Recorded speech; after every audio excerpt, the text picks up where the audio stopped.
Empires never fall in explosions. They rot in silence. It begins with whispers in the market, with bread that costs more today than yesterday, with soldiers who haven't been paid and poets who stop believing. The marble cracks long before the statues fall. The revolution cycle is not born from violence. Violence is only its final cry. Every empire, no matter how mighty, eventually writes the same script, one of hunger, betrayal, faith lost, and power reborn under a different name. The pattern has appeared so many times that it might as well be a law of history, a law written not on parchment, but in blood. Across centuries and continents, revolutions follow 6 distinct stages. Each stage is a step toward rebirth through destruction, a return to chaos before order is rediscovered. Stage 1. The promise. It always begins with belief. A nation united under a dream. Liberty, equality, destiny, prosperity. The people rally behind it, convinced their generation will finally perfect the world. In France, that dream was liberté, eagle-light. In Russia, it was peace, land, and bread. In Cuba, it was patria o muerte. And in America, it was life, liberty, and the pursuit of happiness. The slogans change, the hunger does not. Stage 2. The pressure. The dream collides with reality.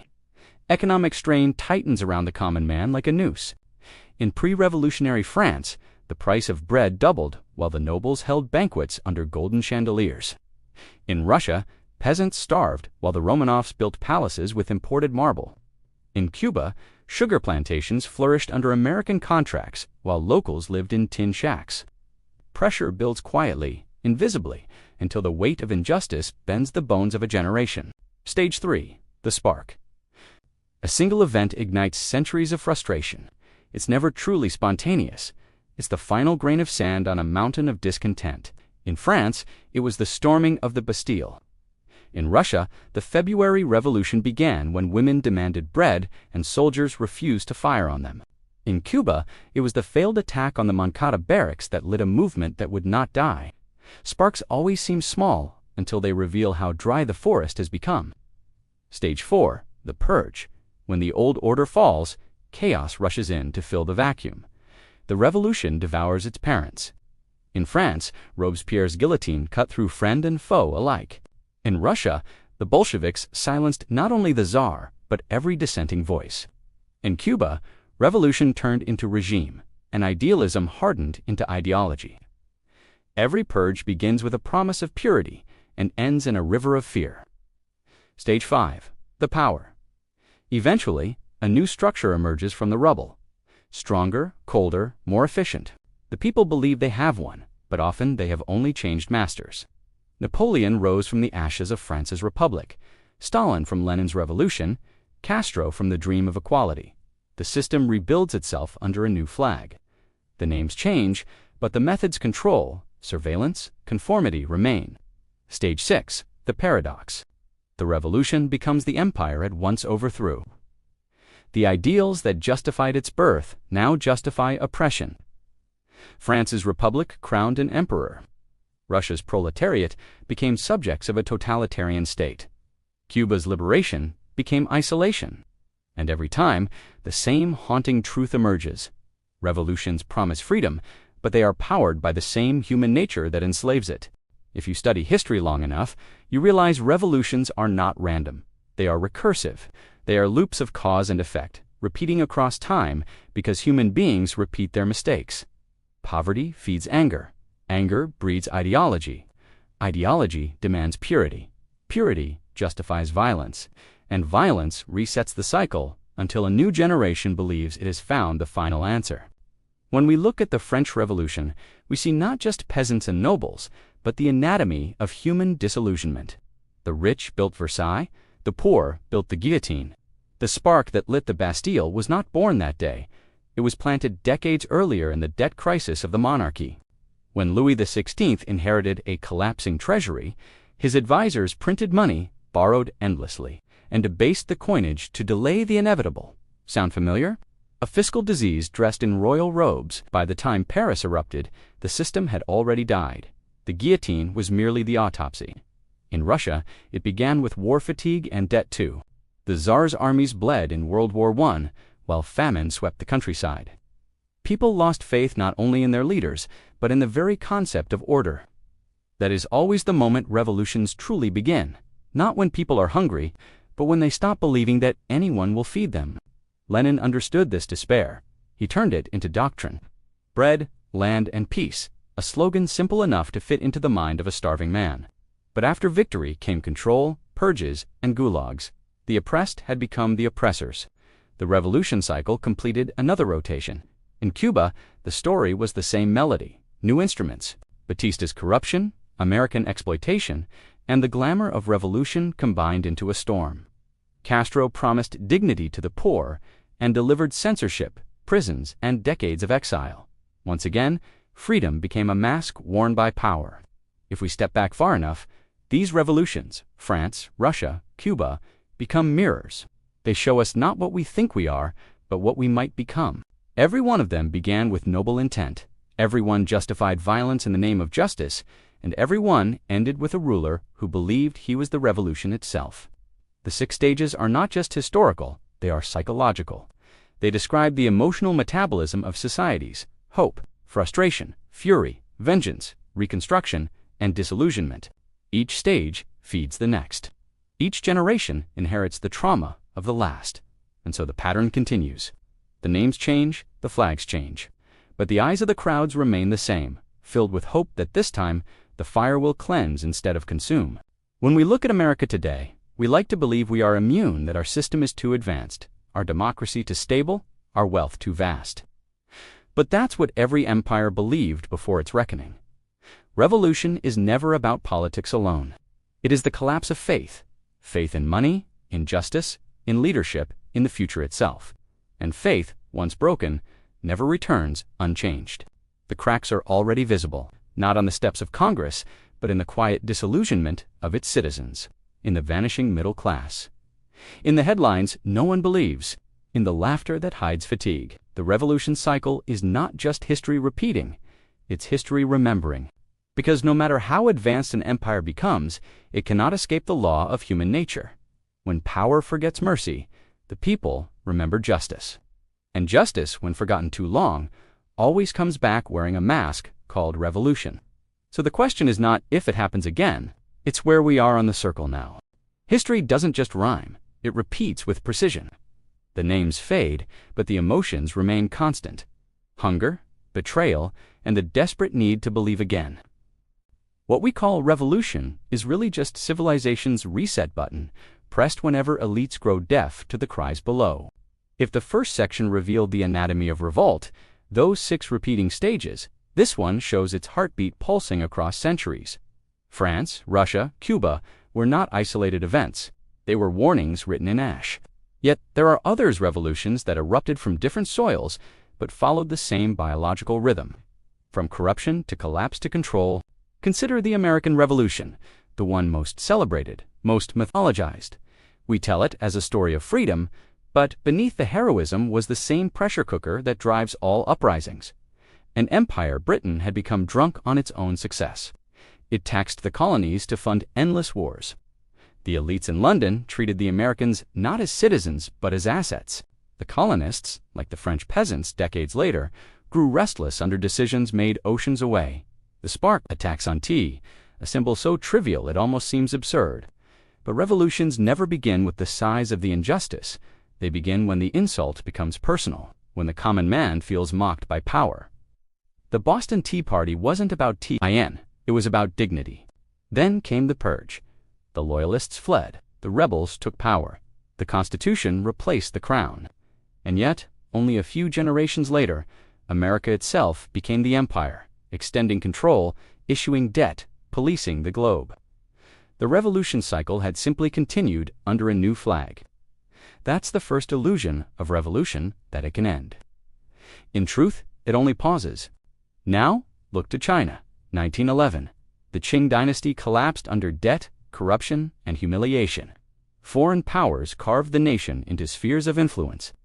The people rose, not because they desired democracy, but because the old order had lost the mandate of heaven. Every Chinese peasant knew it. When heaven withdraws favor, even emperors become dust. But what followed? Warlords, civil war, Mao. Another cycle, idealism turning to ideology, ideology turning to tyranny. The Cultural Revolution devoured scholars, artists, and farmers alike in its hunger for purity. A revolution that began with liberation ended in fear. The pattern complete again. And then there was Iran, 1979. A modern westernized monarchy, gleaming skyscrapers, oil wealth, and secret police. On paper, it was progress. But under the surface, the soul of the people was burning. The Shah had built highways but forgotten humanity.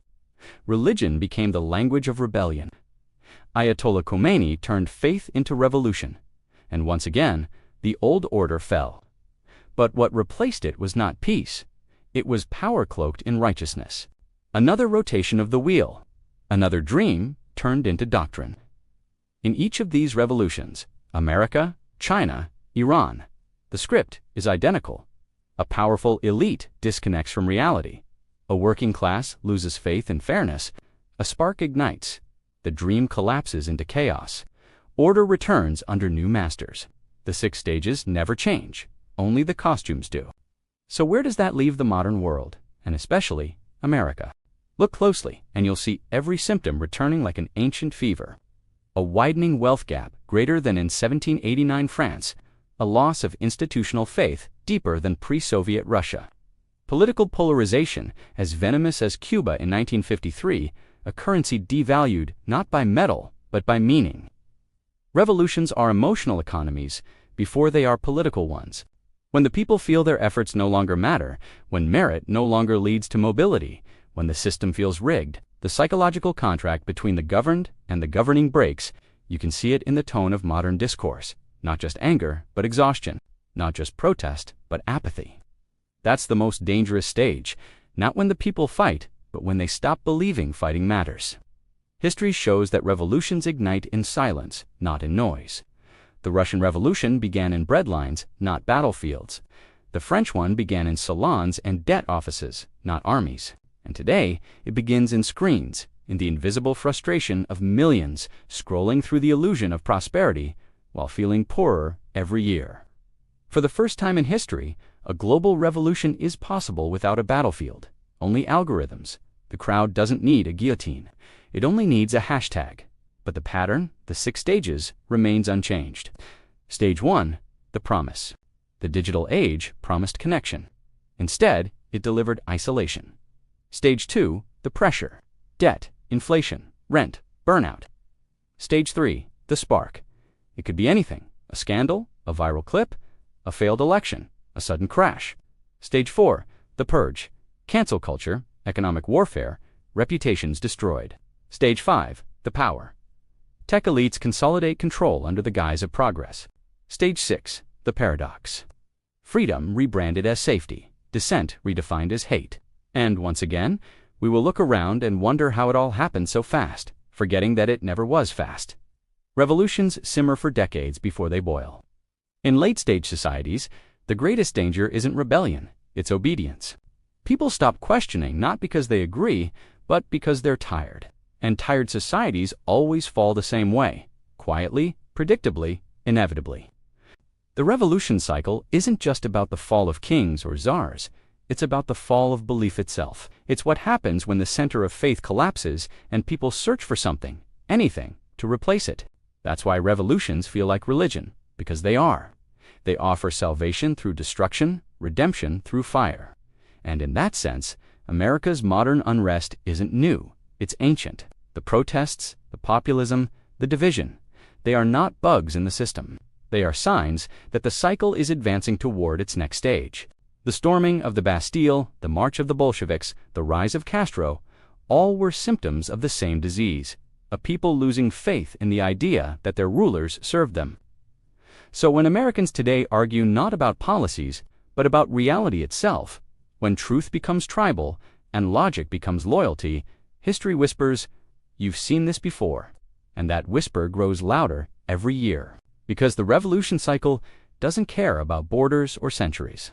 It only asks one question over and over again. When power forgets mercy, how long until the people remember rage? Every empire believes it is different. Every generation convinces itself that the past was primitive. That collapse is a relic of ignorance, something that happens to other nations in other centuries. But decline never announces itself. It doesn't arrive with banners or warnings. It creeps in, disguised as progress, comfort, and distraction. America has entered that quiet stage, the phase of illusion before impact. A revolution does not begin with the poor storming the palace. It begins when the middle class can no longer afford to believe in the system. For the first time in history, the average American cannot buy the life they were promised. Home ownership, once a symbol of adulthood, now feels like a myth. Debt has replaced savings. Faith in institutions has collapsed to record lows, churches empty. News divides, politics feels like theater. The revolution cycle is advancing, not through violence, but through disconnection. When a people stop trusting their leaders, they still have one last refuge: money. But when they stop trusting that too, history accelerates. Today, the United States carries over $36 trillion in federal debt, a number so vast it has lost all emotional meaning. Every revolution begins with that, a loss of meaning. The French monarchy debased the livre until bread cost a week's wages. The Russian ruble collapsed after war and corruption. Cuba's peso became worthless under blockade and bureaucracy. America prints its promises digitally now. The ink may be gone, but the illusion remains. Every trillion is a confession written in code. We no longer know how to live within our means. The revolution cycle feeds on that illusion, on governments that mistake credit for wealth, on citizens who mistake entertainment for freedom. Bred in circuses, then and now, the only difference is bandwidth. A culture cannot survive when its symbols lose meaning. The flag, the dollar, the vote, all are sacred only because people believe they are. When that belief fades, collapse is already in motion. Look around. What do we see? A population divided into tribes of ideology. Media that no longer informs, but inflames. Schools that teach distrust of heritage rather than pride of achievement. A market that rewards speculation over creation.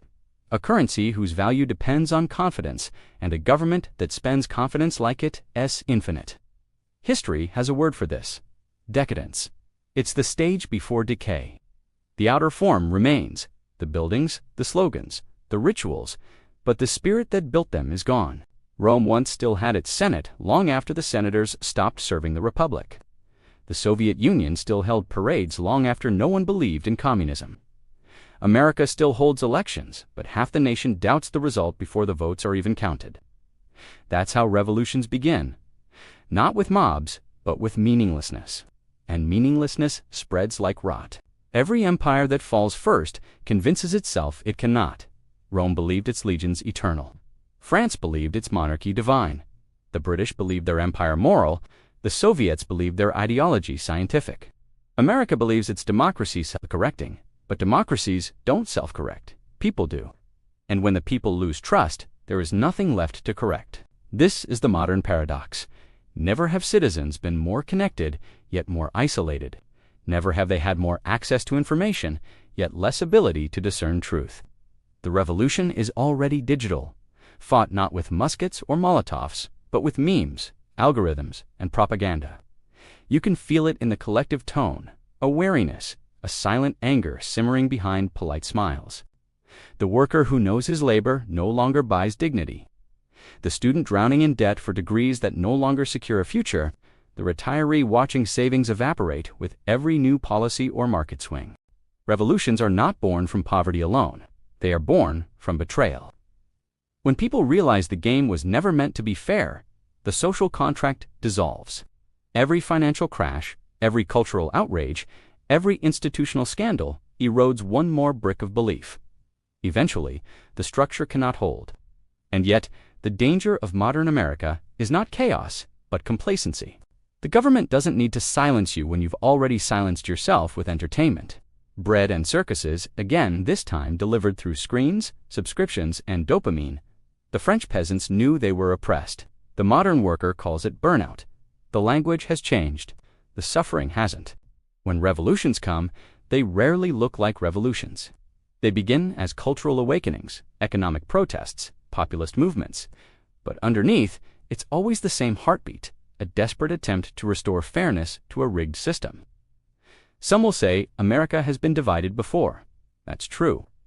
But division now is different, because it's no longer about ideas, it's about identity. People no longer debate policy, they debate reality. And when a nation cannot agree on what is true, it cannot remain one nation. Look at the warning signs. Faith in media at record lows.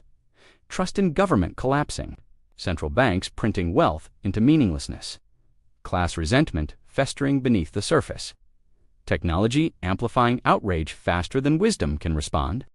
These are not random data points. They are the early tremors of something deeper. Every empire has its illusion of stability right before the break. For France, it was Versailles. For Russia, it was the Winter Palace. For America, it might be the screen, glowing, infinite, and deceptive. The revolution cycle now has a new battlefield, the human mind. The war is not fought over land or resources, but over perception. What people think is true, fair, and real. Whoever controls that wins the revolution without firing a shot. And yet, in this quiet unraveling, something ancient is stirring. The same impulse that made peasants march, soldiers mutiny, and thinkers defy kings. The human need to reclaim dignity. If history teaches one law, it's this: when power drifts too far from the people become power again. Not because they want to, but because they must. That is where we are now, the late stage of the modern decline. The stage where faith fades faster than reform can restore it. The stage where the illusion of freedom masks the reality of control. And when the illusion finally breaks, the silence that follows will sound a lot like truth. Because revolutions do not announce themselves, they emerge when people stop laughing at the idea that change is impossible. And that's already begun. Every fall leaves behind a message. Every ruin, a warning. Every revolution, a mirror held up to the next civilization that dares to think it's immune. We stand now at the edge of that mirror, watching the reflection tremble between two possibilities, renewal or ruin. And the choice, as always, will not be made by governments or markets, but by people, ordinary people who decide, quietly, whether to wake up or keep sleeping. Because revolutions, for all their chaos and blood, are not just acts of destruction. They are attempts at remembering. Every uprising is humanity trying to recall what justice once meant, what truth once felt like, what freedom once demanded. The tragedy is that we keep remembering too late. But there are lessons buried in the ashes of every fallen empire. Lessons that, if we're willing to hear them, can still save us, or at least prepare us. Lesson 1. Preserve faith before fire. Revolutions happen when belief dies, when the people no longer trust the money, the law, or the story that binds them together. The first line of defense is not the army, it's meaning. A nation that still believes in something greater than itself will survive any hardship. But one that laughs at everything sacred has already lost. Rebuild faith in small circles. Family, craft, community, skill. Faith is like gold. It holds value because it's rare, not because it's easy. Lesson 2. Own what you can touch. Every revolution destroys illusions of wealth. From Versailles to Havana, paper fortunes turn to ash overnight. What remains are the tangible things: land, tools, knowledge, and relationships. In times of disorder, assets that can't be printed or censored become priceless. Own what governments can't seize: your skills, your reputation, your discipline. Lesson 3. Guard the mind. The modern battlefield is psychological. Empires once conquered through armies, now they conquer through attention. The more distracted a society becomes, the easier it is to control. Guard your focus as the ancients guarded their gates. Read deeply, think slowly, learn history because it's the only antidote to propaganda. Lesson 4. Build parallel systems. When old structures decay, new ones must rise quietly alongside them. The black markets of the Soviet bloc, the underground schools of occupied Europe, the local cooperatives during Latin America's crises, all became lifelines. Don't wait for permission to build what's needed. Communities that adapt survive. Those that wait for rescue vanish. Lesson 5. Never worship power. Every revolution begins with faith in a savior and ends with regret. The moment one man, one party, or one ideology becomes untouchable, the wheel begins to turn again. The only lasting revolution is internal. Reform yourself before demanding it of the world. And finally, Lesson 6. Prepare without fear. The goal isn't panic, it's perspective. Revolutions are not the end of the world. They are the world resetting itself. The wise survive not by hoarding or hiding, but by understanding. Learn to see the signs, the empty promises, the moral decay, the endless printing of false hope. When you see them clearly, you'll know that preparation isn't paranoia, it's awareness. Because while the cycle of revolution may never end, our place within it can change. You don't have to be the victim of history. You can be its student. The empires of the past thought they were eternal. Rome thought its laws immortal. France thought its glory divine. Russia thought its revolution pure. Cuba thought its ideology eternal. And America, the last empire that calls itself a democracy, believes that innovation will save it from entropy. But history has never been impressed by innovation, only by humility. If America learns from the past, it could yet avoid the fire. If not, then its fall will be as poetic as the ones before, a warning written in the language of collapse. Still, there's something quietly beautiful in that. The same force that tears down empires also gives birth to them. Out of every fall comes a seed. Out of every ruin, a builder. Out of every silence, a song. So the question is no longer, will it happen again? It's what will you do when it does? Because revolution isn't coming. It's here, just quieter, slower, more digital. It's unfolding in boardrooms, classrooms, and living rooms. And in the end, it will ask each of us the same question history always asks. When the world begins to burn for renewal, will you be ash or will you be gold? If this opened your eyes, subscribe. History isn't repeating, it's warning. And if you believe these stories deserve to be told, please like and share. It helps me keep doing this full time.